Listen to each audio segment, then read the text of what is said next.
आज से हम लोग नया एक बैच की शुरुआत करने वाले हैं जिसका नाम होगा आपका एसएससी जीडी बैच।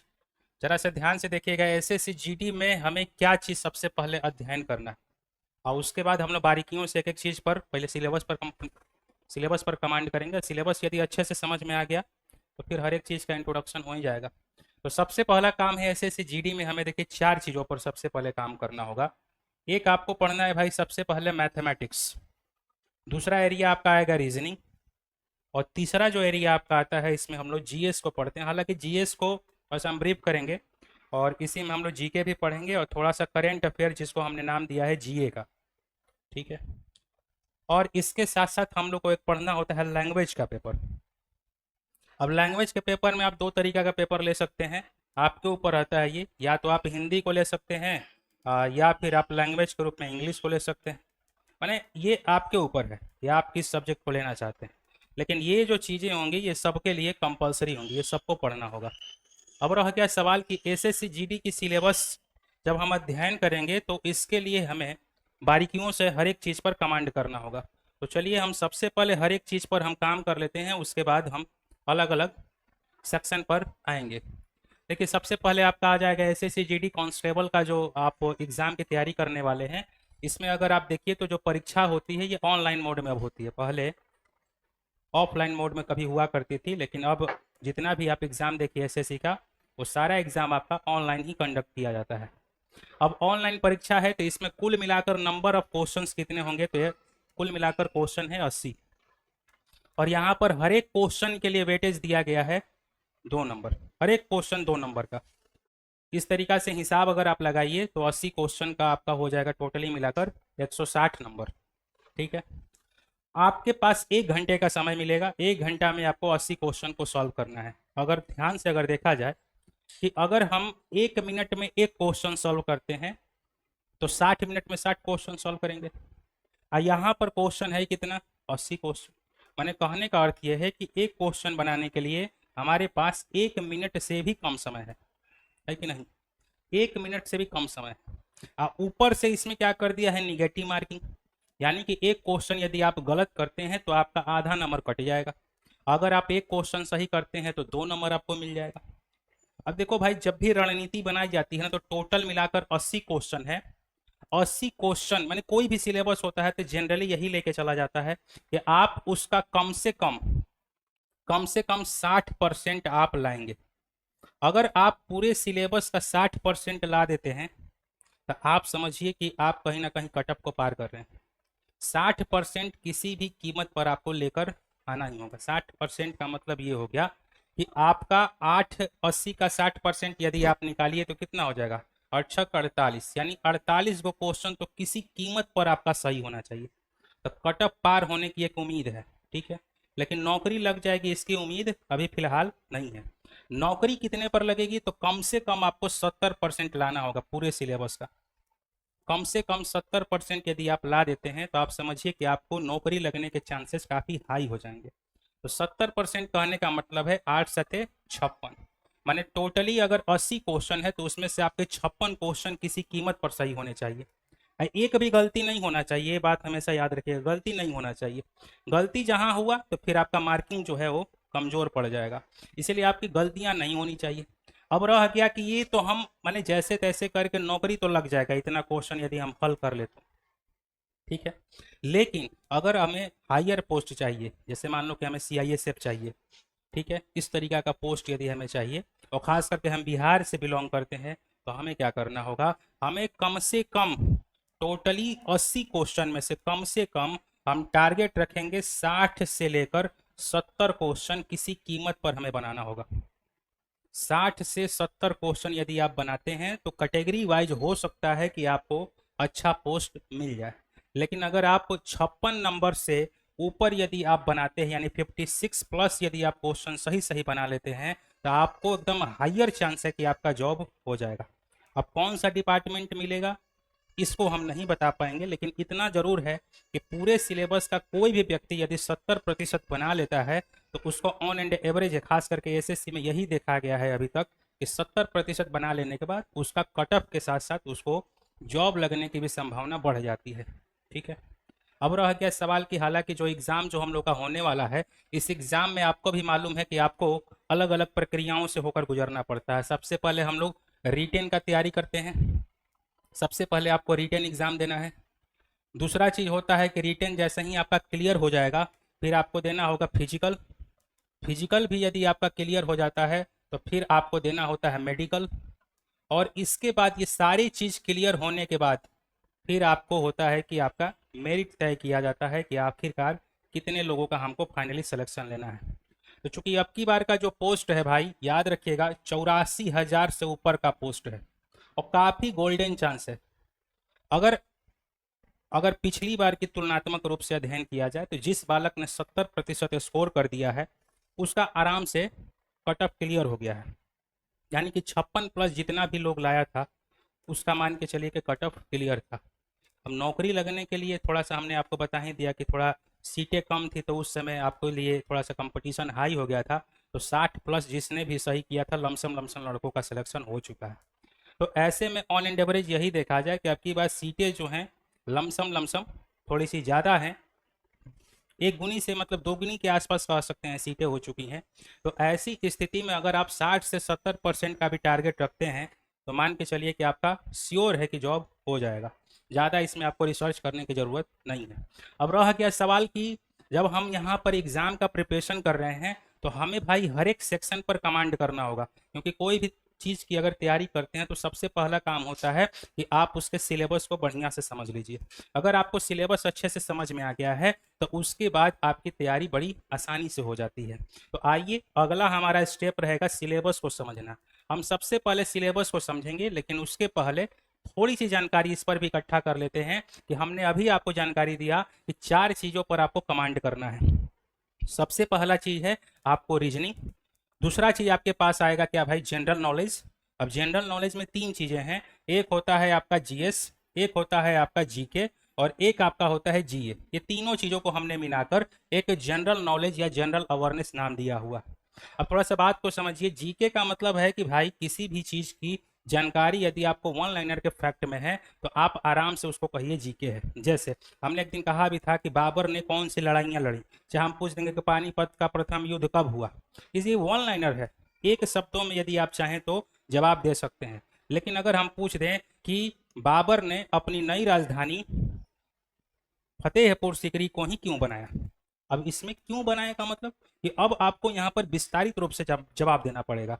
यानी कि किसी भी चीज़ के मुद्दे को अगर आपको सही से विस्तारित रूप से जवाब देना शुरू कर दें आप, तो आप समझिए कि आप जीएस के बारे में बात करें, जनरल स्टडी। जनरल स्टडी का मतलब मान के चला जाता है कि आप कम से कम 12th क्लास के विद्यार्थी हैं और 12th क्लास के विद्यार्थी को कम से कम इतनी जानकारी तो होनी चाहिए। हालांकि जीडी का जो फॉर्म होता है वो 10वें स्तर पर ही भरा जाता है, लेकिन लड़का जो है भाई 10वां करने के बाद अक्सर देखा गया है कि 99% जो बच्चा है वो 12th भी कर ही लेता है। तो कम से कम 12th लेवल का उसके पास नॉलेज होना चाहिए, हम मान के चल रहे हैं। तो ये जनरल स्टडी का मतलब यही है कि सामान्य अध्ययन, कम से कम आपने इतना अध्ययन तो करना ही चाहिए था और इतना अध्ययन के बारे में तो जानकारी आपको होना ही चाहिए था। हम ऐसा उम्मीद करके चल रहे हैं। और जो आपका जनरल स्टडी है उसी से हम लोग निकालते हैं जीके। अगर आपको किसी चीज़ की विस्तृत जानकारी है तो आपसे हम केवल वन लाइनर डेटा पूछेंगे। आपसे वन लाइनर डेटा पूछेंगे कि बताइए कि भारत में कौन सी नदी पूरब से पश्चिम की ओर बहती है, बताइए पश्चिम से पूरब की ओर कौन बहती है, किस नदी पर कौन सा बांध है। समझ गए बात को? ये वन लाइनर डेटा है, मतलब आपको एक एक शब्द में केवल जवाब आप देते चले जाइएगा।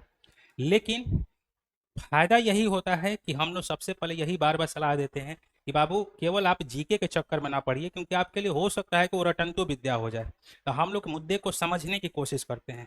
अगर हम पूरे मुद्दे को समझ ले बढ़िया से तो हो सकता है कि हमें रटना ना पड़े, केवल और केवल हम लोग समझ के विकास के आधार पर हम अपने सवालों का जवाब बना सकते हैं।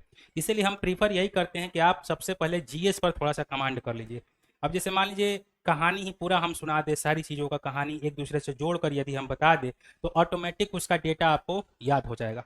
ज़्यादा आपको कुछ नहीं करना। हाँ, कुछ ऐसी ऐसे उदाहरण है, चाहे कुछ ऐसे एरिया हैं जहाँ पर आपको रटना ही पड़ेगा, दूसरा कोई उपाय नहीं है। ठीक है। अब जैसे कहेंगे कि भारत के प्रथम पुरुष, प्रथम महिला, अब इसको तो याद ही करना पड़ेगा। इसमें अब क्या कर सकते हैं हम, लेकिन बहुत सारे एरिया ऐसा होता है जिसमें अगर आपने समझ विकास विकसित कर लिया है तो 4 ऑप्शन में से 3 ऑप्शन को छांट के भी आप बना सकते हैं कि यही आंसर होगा, दूसरा कोई आंसर नहीं होगा। खैर वो तो बाद में बात करेंगे, लेकिन फिलहाल समझिए कि जनरल इंटेलिजेंस एंड रीजनिंग के टोटल मिलाकर 20 क्वेश्चन है, और हमने अभी आपको समझाया कि हर एक क्वेश्चन 2 नंबर का है, इसीलिए यहाँ पर टोटली आपका मार्क्स कितना बन गया, 40 मार्क्स। इसी तरीका से यदि आप बात करें जीएस में भी, तो टोटल मिलाकर 20 क्वेश्चन है, हर एक क्वेश्चन चूंकि 2 नंबर का है, इसीलिए 20 क्वेश्चन का वेटेज हो गया 40 नंबर। फिर मैथ की बात कर लीजिए, मैथमेटिक्स में आपको फिर से 20 क्वेश्चन देखने को मिलेगा, और फिर हर एक क्वेश्चन का वेटेज चूंकि 2 नंबर है, यही कारण है कि फिर से यहाँ पर 40 मार्क्स टोटल आ रहा है। और लास्ट में आपका आ गया लैंग्वेज का पेपर, और लैंग्वेज के पेपर में आपको हमने अभी कहा कि आपको यहाँ पर चुनने की आज़ादी होती है, फ्रीडम ऑफ चॉइस है, आपको कौन सी भाषा लेना है। तो अक्सर यही है कि हम चूंकि भाई ग्रामीण परिवेश से हैं, तो हमारा यहाँ पर हिंदी भाषा से ज़्यादा ताल्लुकात रहा है, तो हिंदी भाषा लोग प्रीफर करते हैं। लेकिन बहुत सारे बालक ऐसे भी होंगे जिनको इंग्लिश अच्छा लगता है, तो इंग्लिश भी यहाँ पर तो ले सकते हैं। ठीक है, तो आपके ऊपर है। हालांकि हम हिंदी और इंग्लिश दोनों का क्लास रखेंगे, जिसको जिस बैच में रहना होगा वो अपना रह सकता है, कोई बहुत बड़ा इशू नहीं। तो 20 क्वेश्चन फिर से, हर एक क्वेश्चन चूंकि 2 नंबर का, इसीलिए यहाँ पर 40 मार्क्स। आप ध्यान से देखिए, ऐसा कोई भी विभाग नहीं है जो ज़्यादा है और कोई कम है, मतलब आपको सारे के सारे सब्जेक्ट पर इक्वली फोकस करना होगा, बराबर फोकस करना पड़ेगा। ठीक है, ऐसा नहीं है कि हम मैथ केवल पढ़ रहे हैं और रीजनिंग को नज़रअंदाज कर दे, या फिर हिंदी को नज़रअंदाज कर दे, ऐसा नहीं होना चाहिए, क्योंकि हर एक एरिया जो है आपके लिए बराबर बराबर बांटा गया है। आपको हमने अभी आपको कहा कि टोटल मिलाकर यदि 80 क्वेश्चन है मेरे पास, तो कम से कम आप टारगेट रखिए कि आप 50 से 60 नंबर तो किसी कीमत पर आपको, मतलब 50 से 60 क्वेश्चन तो किसी कीमत पर आपको बनाना होगा, और सही सही बनाना होगा, मतलब कि एक भी क्वेश्चन मेरा गलत नहीं होना चाहिए। समझ गए? अब गलती अगर हो रही है तो आपको वहां से बढ़ना पड़ेगा, मैंने 60 नंबर से भी आपको ऊपर जाना, मतलब 60 क्वेश्चन से भी आपको ऊपर जाना पड़ेगा।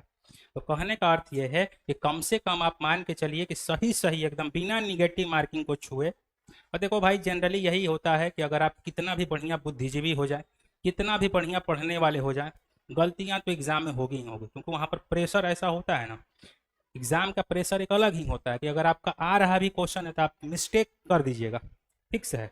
तो आप मान के चलिए कि आप कितना भी अगर बढ़िया अगर स्टूडेंट है, तो आपसे 5 क्वेश्चन में गलतियां होने ही वाली हैं।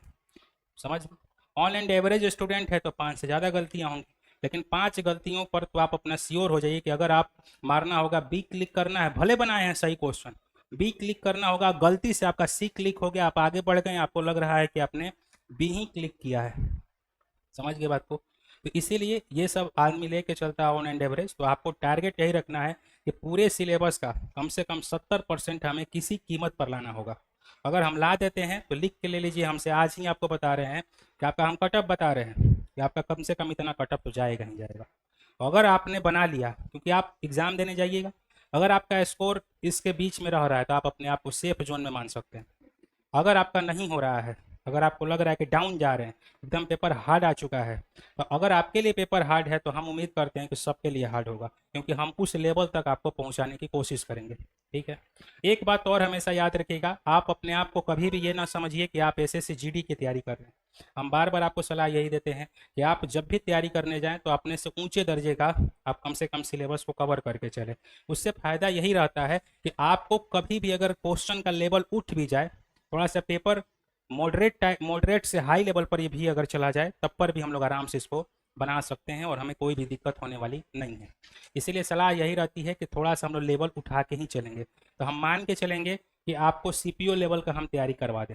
अगर उस लेवल का अगर हम आपको तैयार कर दें, तो हम विश्वास करते हैं कि आपका जो हम टारगेट सेट किए हैं कि कम से कम आप 56 से लेकर 65 के बीच में क्वेश्चन किसी कीमत पर सही बनाना है, तो आप बना दीजिएगा।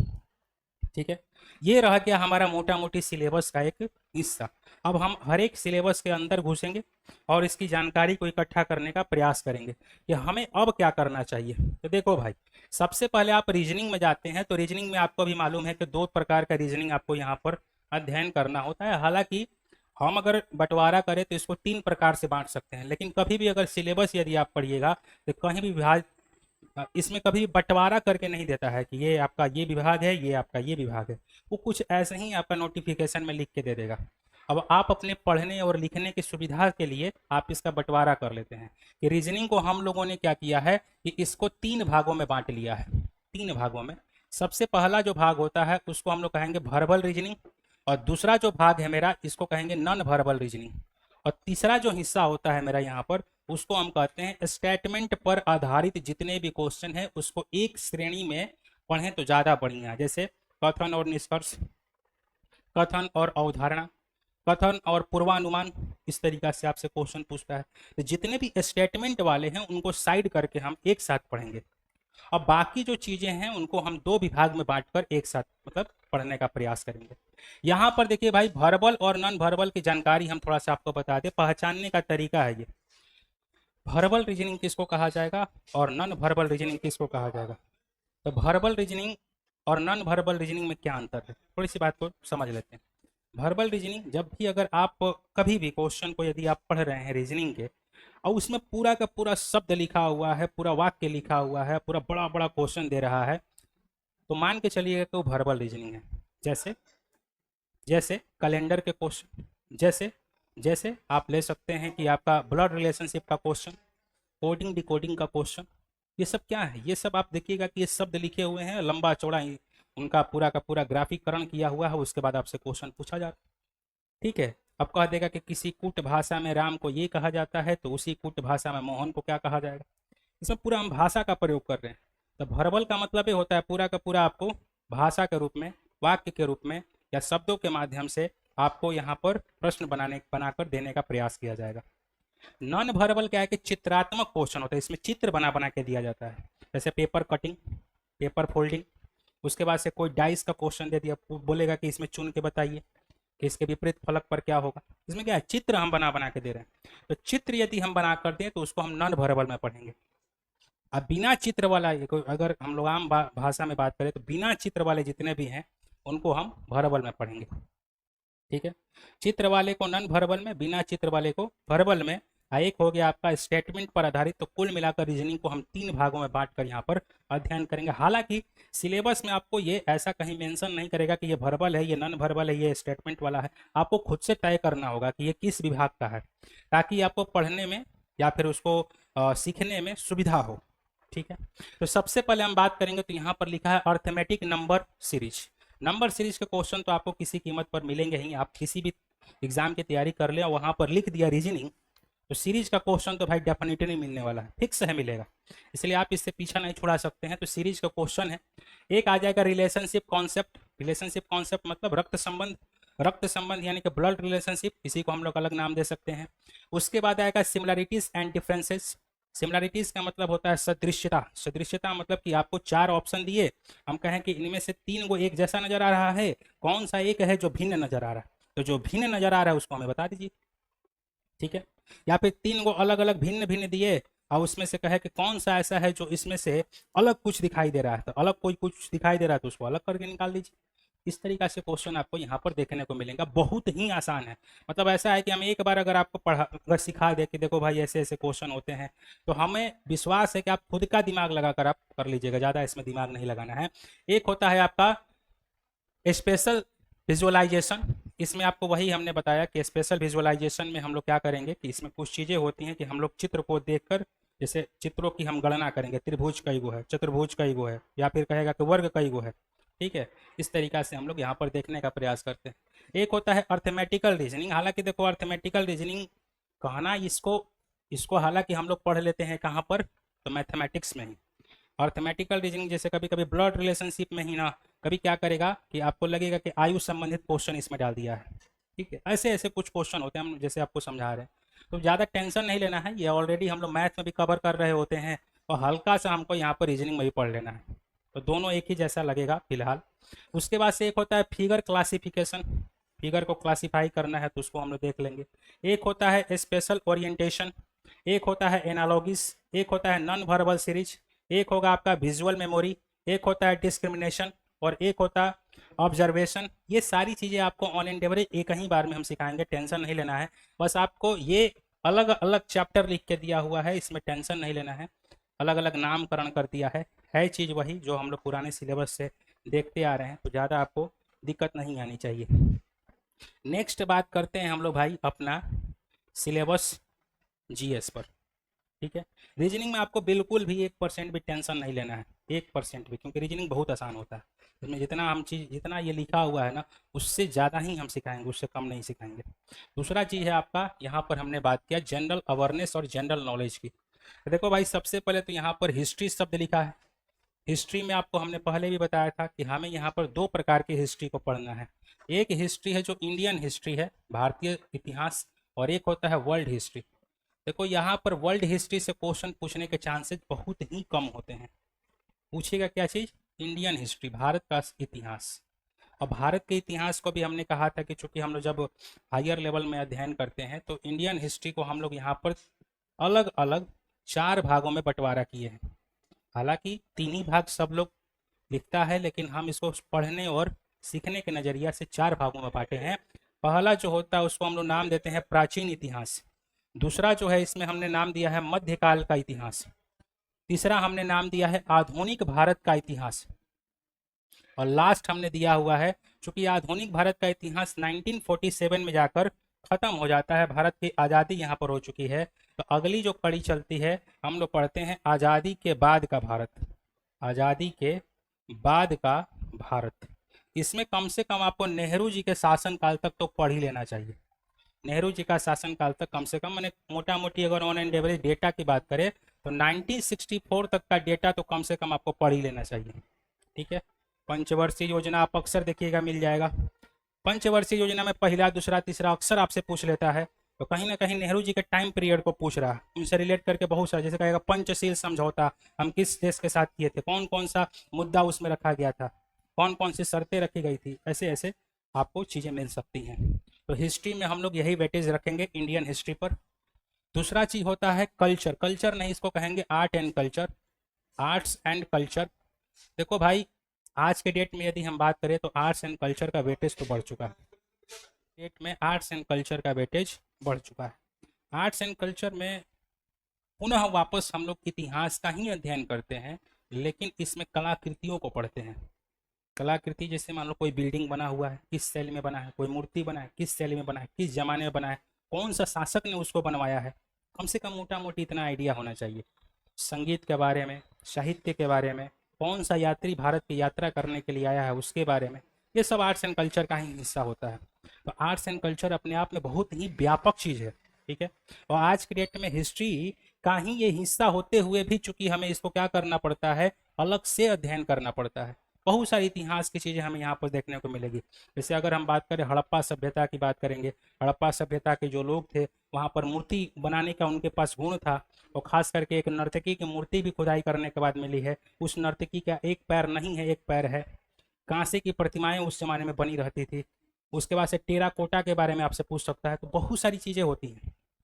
ठीक है, तो आर्ट्स एंड कल्चर में हमें यहाँ पर अध्ययन करना होता है, उस जमाने की संस्कृति कैसी थी, सभ्यताएं कैसी थी, और उससे रिलेट करके आपसे कितने प्रकार के क्वेश्चन बन सकते हैं, वो तमाम चीज़ों को एक जगह पर रख के अध्ययन कीजिएगा तो ज़्यादा आपके लिए बेनिफिट करेगा। नहीं तो हो जाएगा आपके लिए थोड़ा सा हौच पौच। इसीलिए कल्चर को अलग से ही हम सिखाएंगे, टेंशन मत लीजिएगा। उसके बाद आएगा भाई ज्योग्राफी। ज्योग्राफी में फिर से वही कहानी, हम 2 प्रकार की ज्योग्राफी का अध्ययन कर रहे हैं। एक है हमारा भारत की ज्योग्राफी यानी इंडियन ज्योग्राफी, और एक होता है वर्ल्ड ज्योग्राफी।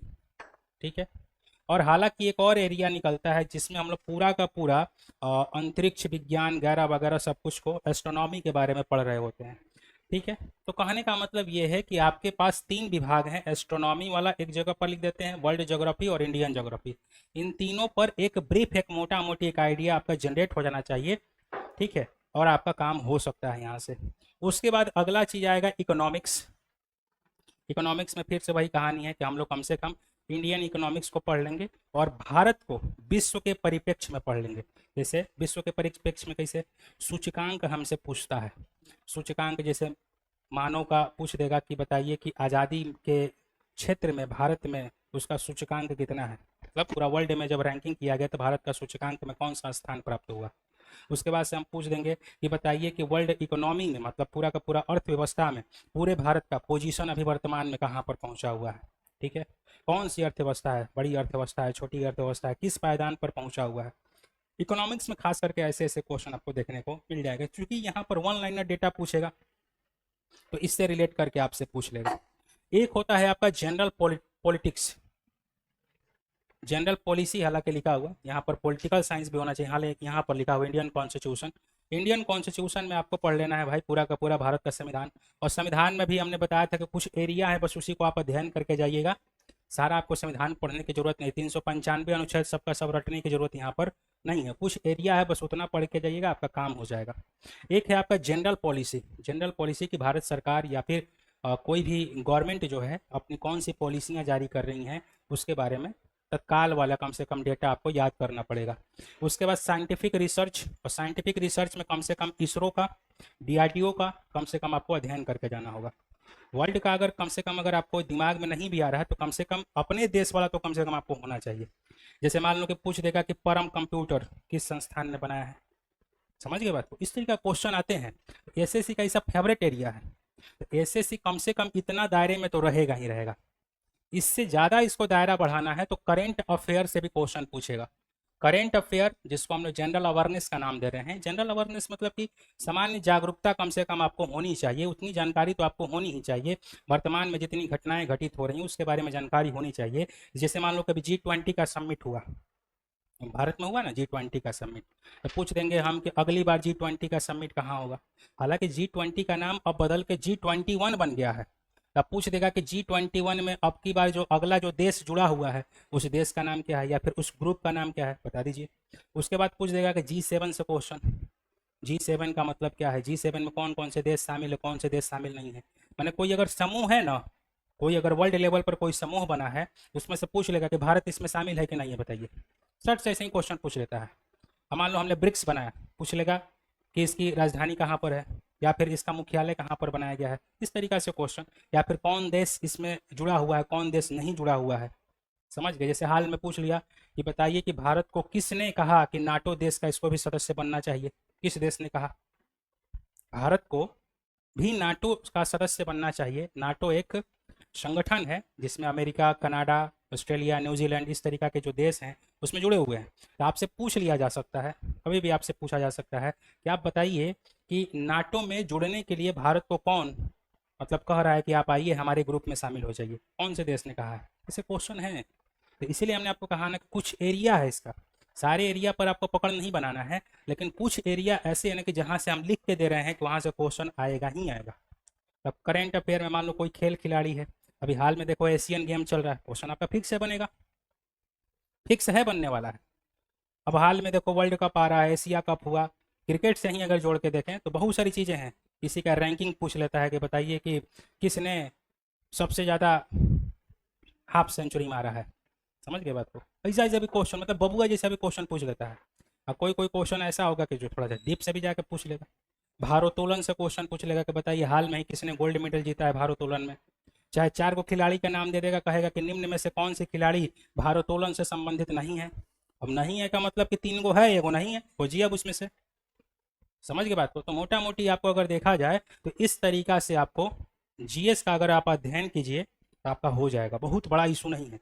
20 क्वेश्चन में से आप चाहें अगर थोड़ा सा अगर दिमाग लगाएं तो आप चाहें तो 15 से 17 क्वेश्चन बना सकते हैं। थोड़ा सा यदि आप दिमाग लगाएं तो आप आराम से इसको निकाल सकते हैं। हमने अभी आपको कहा कि आपको ज़्यादा नंबर लाने के चक्कर में नहीं पड़ना है, आपको मुश्किल से 55 से मतलब आपको कम से कम 55 से 65 या 70 तक का टारगेट रखना है। इतना तो कम से कम मेरा बन जाना चाहिए। अगर इतना बन गया तो विश्वास मानिए कि 101% लिख के दे रहे हैं कि आप कटअप भी पार कर रहे हैं, आपका मेरिट भी बन रहा है। नेक्स्ट एरिया की यदि हम बात करें तो नेक्स्ट एरिया हमारा शुरू होता है भाई यहाँ पर मैथमेटिक्स का। मैथमेटिक्स में हमें क्या चीज़ पढ़ना है, तो भाई फिर से वही कहानी कि मैथमेटिक्स को हालांकि अलग अलग ब्रांचों में बांटा गया है। सबसे पहले हम लोग इसको नंबर सिस्टम देखेंगे, इसमें हम लोग अर्थमेटिक देखेंगे, एडवांस देखेंगे, कुछ डीआई के क्वेश्चन देखेंगे। तो इसी को यहाँ पर ऑन एंड एवरेज रखा गया है, ठीक है। हर एक चीज़ को हम थोड़ा सा एक्सप्लेन कर दें तो सबसे पहले हम नंबर सिस्टम पर चर्चा कर रहे हैं। दूसरा चीज़ है कि यहाँ पर नंबर सिस्टम का ही ये हिस्सा है, ये जितना हिस्सा आप देख रहे हैं ये सारा हिस्सा मेरा नंबर सिस्टम का ही, चाहे डेसिमल फ्रैक्शन हो जाए या फिर उसके बीच में रिलेशनशिप निकालना हो जाए या फिर होल नंबर से रिलेटेड कोई क्वेश्चन बन जाए या फिर आपका यहाँ पर कोई भी नंबर सीरीज से कोई क्वेश्चन बन जाए, ये तमाम चीज़ें हम लोग यहाँ पर देखने के प्रयास करते हैं। हमने इसको नंबर सिस्टम ही नाम लिखा है। तो मेरा खुद का भी जो बुक आता है उसमें अगर आप देखिए पार्ट 1 में तो बहुत डीप से नंबर सिस्टम लिखा गया है। वो इतना डीप से लिखा गया है कि अगर आप उसका एक बार अध्ययन कर लेते हैं तो हमें नहीं लगता है कि दोबारा आपको नंबर सिस्टम फिर से पढ़ना चाहिए। आप केवल प्रीवियस ईयर लगाइए, काम खत्म। सारा कॉन्सेप्ट उसमें लिख दिया गया है। दूसरा चीज हमारा आता है भाई, अब हम बात करते हैं अर्थमेटिक की। अर्थमेटिक में सबसे पहले आप आ जाइए, रेशियो एंड प्रोपोर्शन सीख रहे हैं, परसेंटेज सीख रहे हैं, एवरेज सीख रहे हैं। इंटरेस्ट में दो प्रकार का आपको भी मालूम है, SI और CI। दो प्रकार का ब्याज होता है। एक साधारण तौर पर ब्याज हम वसूल करते हैं तो साधारण ब्याज, अब ब्याज के ऊपर जब ब्याज वसूल करना शुरू कर देते हैं तो चक्रवृद्धि ब्याज। दो प्रकार का ब्याज है हमारे पास, तो ये इंटरेस्ट में आ जाएगा। उसके बाद से अगर बात करें तो प्रॉफिट एंड लॉस यानी कि लाभ और हानि, इसी के साथ साथ डिस्काउंट भी आपको पढ़ना है, मैंसुरेशन भी पढ़ना है, टाइम एंड डिस्टेंस भी पढ़ना है, टाइम एंड वर्क भी आएगा इसमें, और भी चैप्टर आप जोड़ सकते हैं। टाइम एंड वर्क भी है, वर्क एंड वेजेज भी है, कार्य और मजदूरी, और इसी में आपका पाइप एंड सिस्टम नल टंकी वाला आ जाएगा। मैंने कहने का मतलब है कि इसी में आपका एलिगेशन आ जाएगा, एलिगेशन के क्वेश्चन हो जाएंगे। उसके बाद से मिक्सचर यानी मिश्रण के क्वेश्चन हो जाएंगे, आयु संबंधित क्वेश्चन हो जाएंगे, एज प्रॉब्लम। तो कहने का मतलब है कि पूरा का पूरा ये अगर आप देखिए तो ये है आपका अर्थमेटिक। और एक आएगा आपको भाई यहाँ पर एडवांस। एडवांस, हालांकि मेंसुरेशन जो हमने यहाँ पर लिखा है ये एडवांस का ही हिस्सा है, ठीक है, एडवांस का ही हिस्सा है, इसलिए हम इसको एडवांस में देखने का प्रयास करेंगे। इसी में हम लोग को देखिए सबसे पहले देखना है भाई अलजेब्रा, उसके बाद से कुछ एरिया इसमें आ जाता है ज्योमेट्री का, ज्यामिति का, उसके बाद से मेंसुरेशन, मेंसुरेशन का मतलब क्षेत्रमिति। उसके बाद से अगर हम बात करें तो आपका एक और एरिया आता है ट्रिग्नोमेट्री यानी कि त्रिकोणमिति। अब त्रिकोणमिति है तो इससे रिलेट करके एक और चैप्टर बन जाता है हाइट एंड डिस्टेंस, ऊंचाई और दूरी, ठीक है। कभी कभी आपसे AP GP का भी क्वेश्चन पूछ लेता है, कहेगा कि एक सीरीज दे देगा, कहेगा कि इसका 110वां पद बताइए, चाहे सारे पदों का योग बताइए, माने AP से भी क्वेश्चन पूछ लेता है। उसके बाद से कभी कभार हमने देखा कि आपसे परमुटेशन एंड कम्बिनेशन का भी क्वेश्चन पूछ लेता है, ठीक है। तो कहने का मतलब है कि ऑन एंड एवरेज हम लोग यहाँ पर एडवांस में इतने सारे एरिया को कवर कर रहे हैं। तो डिटेल से हम लोग सिलेबस पर चर्चा करेंगे, कोई दिक्कत वाली बात यहाँ पर नहीं होगी। एक एरिया होता है मेरा DI, ये तो आपको किसी कीमत पर पढ़ना है, लिख के ले लीजिए हमसे कि अगर आपका 20 को क्वेश्चन है ना तो इसमें से या तो किसी के सेट में 2 क्वेश्चन DI का मिलेगा या तो 3 क्वेश्चन DI का मिलेगा, ये फिक्स है, मिलने वाला है। और DI का ये जो दो को क्वेश्चन अगर पूछ दिया, 2 क्वेश्चन भी यदि आपसे पूछ दिया, ये समझिए बोनस नंबर है, आपको मुफ्त में दे रहा है, आप ले लीजिए इसको। DI इतना आसान होता है, केवल डेटा देखिए और उसी के आधार पर आपसे क्वेश्चन पूछेगा, क्वेश्चन बना दीजिए। बहुत ही आसान होता है DI, कोई ज़्यादा इसमें दिमाग लगाने वाला चीज़ नहीं है। आप चित्र को देखिएगा, आप उसके पूरे आंकड़े को देखिएगा और आप वहाँ से निष्कर्ष निकाल के जो भी क्वेश्चन पूछ रहा बता दीजिए। समझ गए बात को? तो कहने का मतलब है कि पूरा मैथमेटिक्स में हम लोग 4 चीज़ों पर काम कर रहे हैं। सबसे पहला जो चीज़ है मेरा नंबर सिस्टम, दूसरा चीज़ है मेरा अर्थमेटिक, तीसरा चीज़ है मेरा एडवांस, और चौथा चीज़ हम पढ़ेंगे DI। ये 4 चीज़ों पर हमें यहाँ पर अध्ययन कर लेना है। बात समझ गए? अगर हम बात करें मैथमेटिक्स के बाद, हालांकि देखिए इसमें विस्तारित रूप से हम लोग अध्ययन करेंगे अपना, अलग अलग जब भी क्लास लगेगा, जिस टॉपिक का लगेगा हम ऑटोमेटिक बताते चलेंगे और उसमें हम लोग विस्तारित रूप से अध्ययन करते चलेंगे। नेक्स्ट जो चीज़ है यहाँ पर आप देखिए, अगला जो चीज़ है, अगर कोई इंग्लिश भाषा ले रहा है कोई लड़का, तो उसको कम से कम इतना चीज़ पढ़ना होगा। अब कोई लड़का यदि इंग्लिश ना लेकर अगर हिंदी लेता है तो उसको इतना चीज़ पढ़ना है। हिंदी में भाई क्या पढ़ना है? सबसे पहले तो ग्रामर को कंप्लीट करो। सबसे पहले ग्रामर यानी हिंदी का जो भी बेसिक ग्रामर है आप उसको सबसे पहले अध्ययन कीजिए। उसके बाद कंप्रीहेंशन यानी कि आपको एक पैसेज देगा और उसके आधार पर आपसे क्वेश्चन पूछ लेता, कंप्रीहेंशन हो। उसके बाद से आपको वोकेबुलरी पूछ देता है। ये क्या होता है भाई? तो इसमें सिंपल सा फैक्ट है कि कभी आपसे पूछ लेगा विपरीत शब्द बताइए, अलग अलग कुछ बताइए, या फिर कहेगा कि एक शब्द दे दिए, अब उससे हम पूछ लेंगे कि बताइए कि इसका समानार्थी शब्द कौन सा है, यानी इसी के जैसा कौन सा इसमें से शब्द दिखाई दे रहा है, ठीक है। कभी कभी वर्तनी आपसे पूछ लेता है, गलतियां पूछ लेता है कि बताइए कि उपस्थिति को कैसे लिखा जाएगा, 4 गो ऑप्शन, मैंने वर्तनी। कभी कभी आपसे संधि विच्छेद सब तो वगैरह वगैरह है, ये तो ग्रामर में ही आपको पढ़ना है, संधि समास, ठीक है। ये सारी चीज़ें तो आपको यहीं पर सीखनी है, तो इसमें टेंशन नहीं लेना है। और इसके साथ साथ आपको और भी चीज़ें होती हैं, जैसे कि आपको हम पूछ देंगे कि कोई वाक्य लिखा हुआ है और पूरे वाक्य को न लिखकर इसके जगह पर एक शब्द बताइए कि कौन सा शब्द होगा।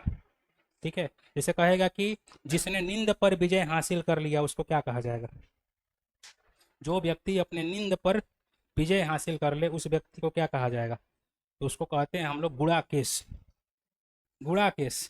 और गुणाकेश किसके लिए शब्द प्रयोग में आया है? तो श्री कृष्ण के लिए आया है। श्री कृष्ण ने अपने नींद पर विजय हासिल कर लिया था, इसीलिए उनको कहा जाता है गुणाकेश। ठीक है, तो कहने का मतलब यह है कि पूरे के पूरे एक वाक्य को हटाकर उसके जगह पर आपसे शब्द पूछ लेगा। आसान पूछता है, जैसे कहेगा कि जिसके आने की तिथि ना हो, उसको क्या कहते हैं? अतिथि।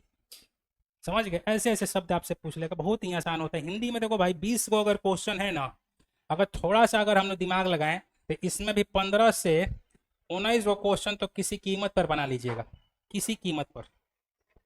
समझ गए? इतना आसान होता है थोड़ा सा, क्योंकि अपनी मातृभाषा है भाई, अपना लैंग्वेज है, अपना जोन है। थोड़ा सा केवल हम लोग को इसमें समझ लेना है कि कैसे कैसे क्वेश्चन पूछता है। आप आराम से 15 से 19 क्वेश्चन बना लीजिएगा। समझ गए?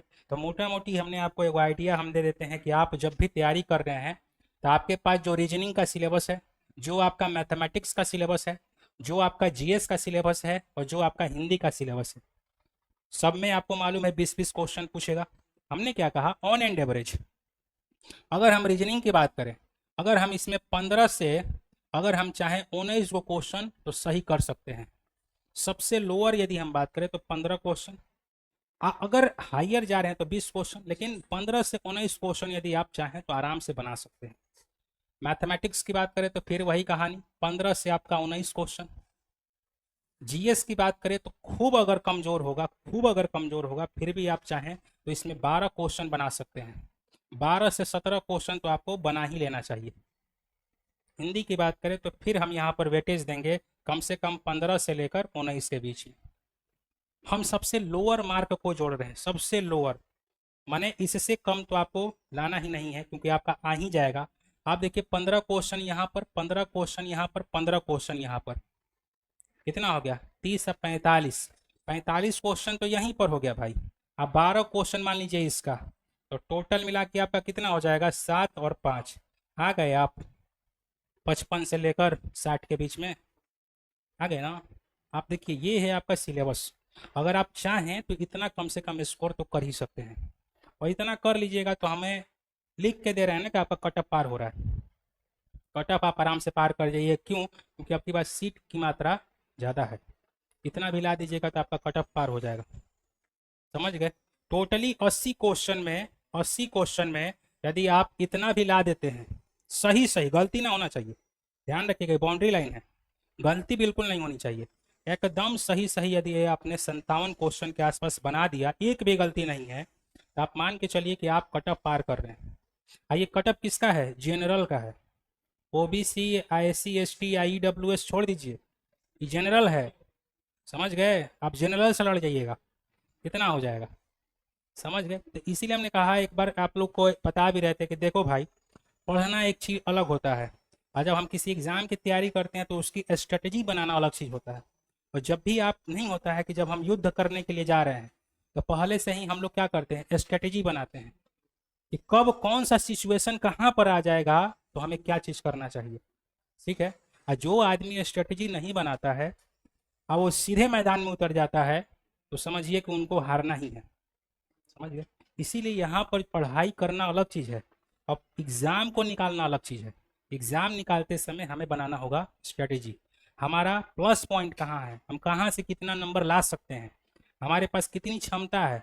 मान लो कि कोई लड़का होगा जिसको मैथ बहुत ही कमज़ोर है, ठीक है, मैथ मेरा कमज़ोर है, कोई दिक्कत नहीं है। हम मैथ में हम देख रहे हैं कि हम 12 नंबर स्कोर कर सकते हैं, उससे ज़्यादा मेरा नहीं आ सकता, मेरा इतना कमज़ोर है मैथ। ठीक है, तो हम क्या करेंगे कि अगर हम 12 नंबर यहाँ पर ला रहे हैं तो हम हिंदी में अपना वेटेज बढ़ा लेंगे। हम 15 की जगह पर 16 को हिंदी में मार देंगे, सही। रीजनिंग में वेटेज बढ़ा लेंगे 1 नंबर का, समझ गए बात को। जीएस में बढ़ा लेंगे 1 नंबर का। क्लियर बात है? मतलब एक पक्ष यदि आपका कमज़ोर है तो दूसरे पक्ष से इतना मजबूत बना दीजिए कि उसमें मेरा नंबर बढ़ जाए। तो चारों पक्ष में से हर एक आदमी का होता है कि कोई ना कोई एक पक्ष आपका कमज़ोर है। ठीक है, 80% स्टूडेंट का हम बता रहे हैं। 20% जो होते हैं गॉड गिफ्टेड है उनका दिमाग, उनके पास कोई समस्या नहीं है, वो 100 में 100 भी स्कोर कर सकते हैं, तो उनको तो छोड़ दीजिए। आप लोग हैं ऑन एंड एवरेज स्टूडेंट, तो मान के चलेंगे 80% विद्यार्थियों के साथ यही समस्या है कि 4 अगर विषय हैं तो कोई ना कोई एक विषय आपका कमज़ोर है। तो जो विषय कमज़ोर है, अगर आपको लग रहा है कि उसमें मेरा नंबर कम आ जाएगा, तो कोई अगला विषय को आप इतना स्ट्रॉन्ग कर दीजिए कि अगर 20 क्वेश्चन आ जाए तो हम 20 में 20 बना दें। समझ गए भाई? हो सकता है। जैसे रीजनिंग, आराम से यदि आप चाहिए कितना भी अगर खराब स्थिति होगा फिर भी 15 से 20 के बीच में रन कीजिएगा, कितना भी गंदा स्थिति होगा तो। हिंदी कितना भी गंदा स्थिति होगा तब 15 से 20 के बीच में रन कीजिएगा। तो पहले ही दे रहा है पैसेज, पैसेज में कम से कम 3 क्वेश्चन देगा। देखो पूरा पैसेज पढ़िए, उससे 3 गो क्वेश्चन, 3 नंबर तो ऐसे ही बोनस मिल रहा है। पर्यायवाची शब्द किसको नहीं आता है, किसको विलोम शब्द नहीं आता है? समझ गए बात को? थोड़ा मोड़ा मान लो ग्रामर में फंस सकते हो, जैसे मान लो कि संधि पूछ दिया, समास पूछ दिया, अगर हमारे पास जानकारी तो कैसे हम फंस जाएंगे, आराम से वहाँ से निकाल लेंगे। तो कोई अगर वेटेज यदि किसी का कम जा रहा है आपसे, तो दूसरे का वेटेज आप बढ़ा लीजिए। ठीक है, टारगेट बस यही रखिएगा कि कम से कम हमको इतना तो हमें किसी कीमत पर ला देना है 80 क्वेश्चन में।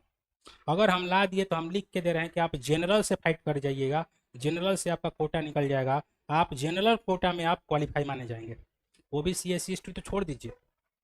ठीक है, तो अगर इतना भी आप नहीं ला पा रहे हैं तो आप समझिए कि सही से आप मेहनत नहीं कर। इसीलिए हम पहले ही आपको बताया कि परीक्षा लिखना और उसका तैयारी करना और उसमें पास होना, ये अलग अलग चीज़ें हैं। ठीक है, हम लोग स्ट्रेटजी बनाते हैं और उसी हिसाब से हम काम करते हैं। ठीक है, पढ़ना तो बहुत कुछ है, बहुत सारा चीज़ है, कितना चीज़ पढ़िएगा, पढ़ते पढ़ते परेशान हो जाइएगा। इसीलिए समय भी नहीं है ना। मान लो कि मेरा अभी अक्टूबर चल रहा है, हम लोग का टारगेट यही था कि इसको हम लोग नवंबर में बैच को स्टार्ट करेंगे, लेकिन अक्टूबर में बैच शुरू करने का पीछे का रीज़न क्या है? यही है कि हम चाहते हैं कि 1 महीना ना हमको बोनस मिल जाए। अगर हम अक्टूबर से अगर चालू करें और मान लो मेरा फरवरी में भी अगर एग्ज़ाम हो रहा है तो हमारे पास अच्छा समय मिल जाएगा। अच्छा समय है, अक्टूबर से जोड़िए, अक्टूबर नवंबर दिसंबर जनवरी, 4 महीना तो ये हो गया। अगर फरवरी में भी मेरा एग्ज़ाम हो जाएगा तो कोई ज़रूरी थोड़ी ना कि शुरुआत में आप ही का पड़ जाएगा, हो सकता है कि 5 दिन 10 दिन का आपको बेनिफिट मिल जाए। तो 4 साढ़े 4 महीना बहुत होता है, बहुत होता है तैयारी करने के लिए। समझ गए? अब बहुत बड़ा सिलेबस थोड़ी ना है इसका, एकदम नॉर्मल सिलेबस बहुत है इसके लिए। तो इसीलिए हम यही सलाह देंगे कि आप लोग जितना स्ट्रेटेजी हमने बता दिया है उस स्ट्रेटेजी के हिसाब से यदि आप काम करेंगे, आपका गारंटेड है कि आपका रिटर्न आ रहा है। क्लास का हम थोड़ा सा शेड्यूलिंग बता देते हैं, क्लास कैसे चलेगा, क्लास का मोटिव क्या रहेगा, थोड़ा सा हम लोग इस पर चर्चा कर लेते हैं। तो देखो भाई, क्लास ऐसा है कि इसमें कुल मिलाकर अलग अलग टीचरों की टीम भी बनाई गई है। तो सबसे पहले क्लास को हम समझ लेते हैं, क्लास कैसे चलेगा। तो आपका हफ्ता में हम शुरुआत करेंगे सोमवार से और चलेंगे हम लोग शनिवार तक। ठीक है, सोमवार से लेकर शनिवार तक। एक स्पेशल दिन हमने रखा हुआ है रिजर्व करके, जिसका नाम है रविवार। रविवार को कुछ नहीं होगा, केवल एक काम होगा यहाँ पर, आपका जो मैथमेटिक्स है, मैथ है, उसका स्पेशल क्लास लगेगा, कुल मिलाकर 4 घंटे के लिए। 4 घंटा का यहाँ पर स्पेशल क्लास लगेगा मैथमेटिक्स का। 4 घंटा में आपका यहाँ पर अर्थमेटिक हो, एडवांस हो, चाहे जो भी टॉपिक्स हो हम पहले से ही बता देंगे। उसका स्पेशल क्लास हर एक रविवार को 4 घंटे के लिए लगने वाला है। ठीक है, तो अब मान के चलिए कि आप रविवार को भी आप यहाँ पर उपस्थित रहेंगे। अब दूसरा चीज़ हो गया कि सोमवार से लेकर शनिवार तक में हम लोग क्या किए हैं ना कि इसमें टारगेट यही बनाए हैं कि इसमें लगातार आपका जीएस का क्लास चलते रहेगा और एक क्लास और आएगा मैथ का ही, या फिर इसके जगह पर हो सकता है रीजनिंग का क्लास। ठीक है, माने एक क्लास आपका कंटिन्यू रहेगा, जीएस और रीजनिंग या जीएस और मैथ, जीएस और रीजनिंग या जीएस और मैथ, ये चलते रहेगा। अब ये कहानी कब तक चलेगी हम लोग की? तो ये पूरा का पूरा शेड्यूल चलेगा कब तक भाई? तो इसमें हम मान के चलते हैं कि एक तरफ यहाँ पर मैथमेटिक्स का एक एरिया मान लो हम खत्म करते जा रहे हैं, तो दूसरा एरिया प्रत्येक रविवार को खत्म होते चला जाएगा। उसके बाद से मान लो रीजनिंग हम खत्म करते जा रहे हैं एक एरिया, तो जब आपका मैथ रविवार वाले में खत्म हो जाएगा तो उसमें चेंज होकर मैथमेटिक्स अब रीजनिंग के रूप में आ जाएगा। ठीक है, मैंने रविवार तो श्योर मान के चलिए कि 4 घंटे का क्लास होने वाला है। सबसे पहले मैथमेटिक्स पर फोकस किया जाएगा, और अगर मैथमेटिक्स खत्म हो गया तो फिर हम लोग रीजनिंग में प्रवेश कर जाएंगे। हालांकि इधर भी आपका चल रहा है, ठीक है, इधर भी आपका चल रहा है प्रत्येक दिवस, और इधर आपको थोड़ा सा स्पेशल टाइम देकर 4 घंटे में इसको पूरा करने का कोशिश किया जाएगा। जीएस लगातार चल रहा है। ये प्रक्रिया ये वाली जो है सुबह में 8 बजे से लेकर 10 बजे के बीच में चलेगी। उसके बाद से ये जो प्रक्रिया है प्रत्येक रविवार को होगी। इसमें भी टाइमिंग यही रखा जाएगा 8 बजे से। 8 बजे से अब 8 बजे से लेकर 4 घंटे का आप लॉट जोड़ लीजिए 12 बजे तक का। तो अगर मान लो कि 12 बजे तक ना भी हो पाए तो कम से कम 11 साढ़े 11 तक का टाइमिंग हम लोग रखेंगे। ठीक है, उसके बाद से हमने यहाँ पर क्या किया है कि ये जो प्रक्रिया जो चलने वाली है ये टोटली हम मान के चल रहे हैं कि दिसंबर महीना तक में हम इसको फिनिश कर देंगे। तो बच गया एक सब्जेक्ट जिसका नाम है हिंदी। हिंदी हिंदी बच जाएगा। तो हिंदी जो है आपका दिसंबर महीना से शुरू करेंगे और जनवरी महीना तक में इसको फिनिश कर दिया जाएगा। ठीक है, क्योंकि एक एरिया इसमें से लॉट हम लोगों का खाली हो जाएगा। अगला जो है हम वेटेज दे देंगे हिंदी को। अगर किसी बालक को हिंदी ना पढ़ना है तो इसके जगह पर आप चेंज करके इंग्लिश को ले सकते हैं। ठीक है, ये है शेड्यूलिंग आपका, ऐसे ऐसे काम होने वाला है।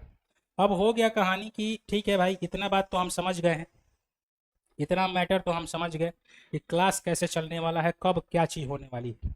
अब आता है बात कि किस सब्जेक्ट का क्लास कौन लेगा। चलिए उसकी भी चर्चा हम लोग कर लेते हैं। तो किस सब्जेक्ट का क्लास कौन लेने वाला है, तो देखो ऐसा है भाई, जीएस का पूरा एरिया हमारे जी में है। इसमें सिर्फ हम पढ़ाएंगे, हमारे काम है जीएस पूरा। उसके बाद से रह गया आपका इंग्लिश। अगर लैंग्वेज पेपर की बात, तो इंग्लिश में आएंगे एक अखिलेश सर है हमारे, इंग्लिश। अगर हिंदी भी होगा तो कुछ हिंदी का एरिया वही कवर करेंगे। ठीक है, हिंदी में भी वही कवर करेंगे। अगर जहाँ पर भी दिक्कत होगी तो वहाँ पर हम आ जाएंगे, टेंशन मत लीजिएगा। उसके बाद से अगला जो एरिया आएगा उसमें हम लोग का मैथ है और रीजनिंग है। तो देखो ऐसा है इसमें कि 2 लोग इसमें हैं, एक तो मेरा इसमें जिम्मेदारी है और एक और टीचर है उनकी जिम्मेदारी है।